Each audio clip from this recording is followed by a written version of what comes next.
Yun, para makatipid po tayo sa patuka, gulay tsaka sapal ng nyog.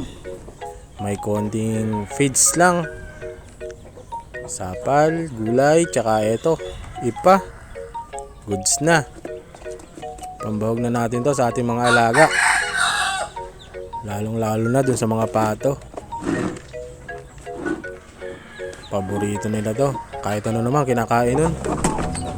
Ito oh. Ito yung mga native natin. O yan. Kitang kita ang ebidensya. Favorite ng mga pato. May mga kasama din itong mga heritage chicken natin. Mga walang kapartner yan dati. Tsaka ilang native chicken. Kain nila yan. Kahit ganito lang bahog niyan, ito. May mga itlog pa rin yan.